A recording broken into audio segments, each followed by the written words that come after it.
गढ़वा जिले के अति नक्सल प्रभावित क्षेत्र रहे बड़गढ़ प्रखंड मुख्यालय में हम बात करें, यहाँ के किसान साफ तौर पे कह सकते हैं कि मेहनत के दम पर अपने आत्मनिर्भर बन रहे हैं। साफ तौर पे देखिए, यहाँ पे अपने आत्मनिर्भर तो बने रहे, लेकिन इस जो पिछड़ा प्रखंड क्षेत्र है यहाँ पे कई लोगों को रोजगार भी मिल रहा है। आज हम बात करने वाले हैं फिदा हुसैन जी के बारे में, जिन्होंने यहाँ पे लगभग 2 एकड़ में यानी कि खीरा की खेती कर यानी कि कमाल किया है। साफ तौर पे देखिए, इनसे मिलते हैं, बात करते हैं। क्या नाम आपका? पहले फिदा हुसैन।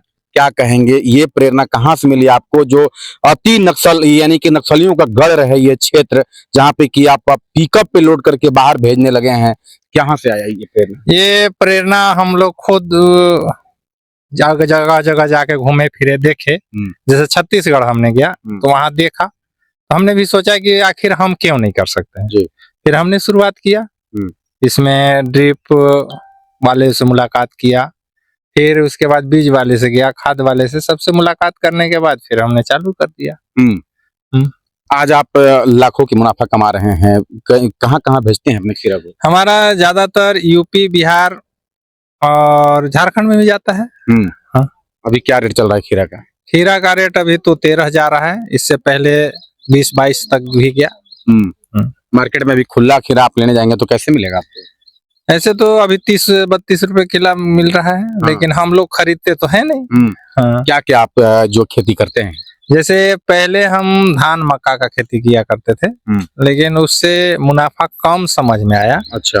तो हमने खीरा का खेती शुरू किया, और इसके बाद जब खीरा की खेती करने लगा तो इसमें कुछ समझ में आया, कुछ लोगों का रोजगार मिल गया, और पूरे फैमिली हम लोग इसमें काम करते हैं। हाँ।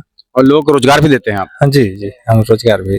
अभी जैसे पिकअप लोड हो रहा था तो कई लोग देखे कि काम करते हुए नजर आए, लोड करते नजर आए, कैसा लगता है आपको? अच्छा लगता है, कम से कम अपने जीविका के साथ साथ और लोगों का भी जीविका का साधन बना, ये अच्छा लगता है। हर मौसम में आप खेती करते हैं? हाँ हाँ, हम सालों भर करते हैं। गर्मी के मौसम? हाँ, सब वो दिन। आमदनी कितने हो जाती है? आमदनी लगभग 7 साल की बात कर ले, कितना हो जाती है?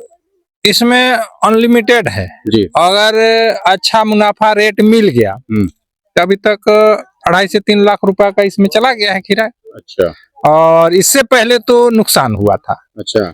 हाँ, उस समय रेट नहीं था, उस समय 2 रुपए 2.5 रुपए जो जा रहे थे, तो उस समय हम लोग को नुकसान हुआ था। खेती में भी नुकसान होता है, ऐसा नहीं है कि हम लोग सब चीज में मुनाफा ही मिले, लेकिन हार मानने के लिए हम लोग तैयार नहीं है। इसलिए किसान कभी हार नहीं मानता है।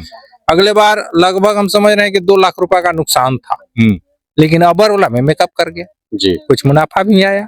अच्छा। और अभी टूट रहा है, 9 तोड़ान तोड़ दिए हैं, अभी और टूटेगा इसमें। अच्छा। हाँ, देखिए 9 बार यानी कि एक जो खीरा का फसल होता है उसमें ये 9वीं बार लगभग तोड़ चुके हैं, और यूपी, बिहार, झारखंड यानी कि 3 राज्यों के बीच में यानी कि 3 राज्य के मंडी जो होता है वहां पे इनका खीरा अवेलेबल है। साफ तौर पे देखिए, इन्होंने कहा कि किस तरह से पिछले बार नुकसान हुआ था, इस बार नुकसान को झेलते हुए यानी कि इस बार जो है उसका मेकअप किया है। तो ऐसे में कह सकते हैं कि हिम्मत करने वालों को कभी हार नहीं होती है। वही ये जो साफ तौर पे यहाँ के जो किसान हैं फिदा हुसैन जी, साफ तौर पे वो कर दिखाया है, और यहाँ पे लगातार देख रहे हो कि पिकअप से जो है बिहार, यूपी, झारखंड के कई अलग अलग जिला में इनका खीरा जा रहा है। अपने साथ साथ यहाँ के लोकल जो स्थानीय लोग हैं उन लोग को भी रोजगार देते हुए नजर आ रहे हैं। क्या संदेश रहेगा बाकी किसानों के लिए जो बारिश की बात करते हैं, तमाम तरह की जो चीजें होता है सरकार पर निर्भर रहते हैं, क्या कहेंगे उन लोग के लिए? हम उन लोगों को कहेंगे कि सरकार पर निर्भर न रहे, खुद पर निर्भर करने की कोशिश करें और मेहनत करें। हाँ, और समय के अनुसार खेती तो हर बार करना चाहिए। जैसे इस साल लग रहा है कि अकाल हो जाएगा, अभी तक बारिश नहीं हुई है जी।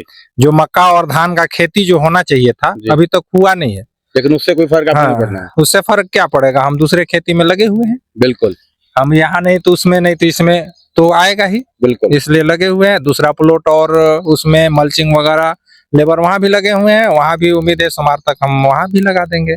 सोमवार तो और जगह भी लगा देंगे। हाँ। साफ तौर पे देखिए झारखंड का मौसम विज्ञान केंद्र है, उन्होंने भी बताया है कि जो आपका जो सबसे ज्यादा पानी जमा होने वाला जो खेत है वहीं पे जो है बरसात के मौसम वाला खेती इस बार करें, क्योंकि बारिश की स्थिति इस बार बिल्कुल ठीक नहीं है।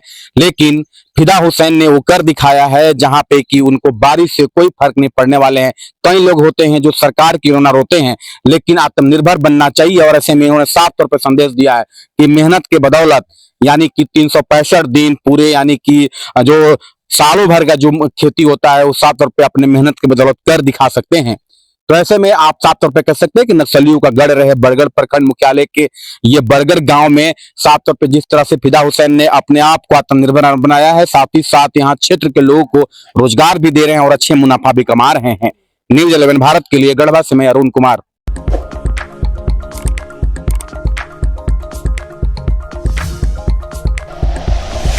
Like and share videos, subscribe करें हमारा चैनल और प्रेस करें बेल आइकॉन। न्यूज़ 11 भारत, सच है तो दिखेगा।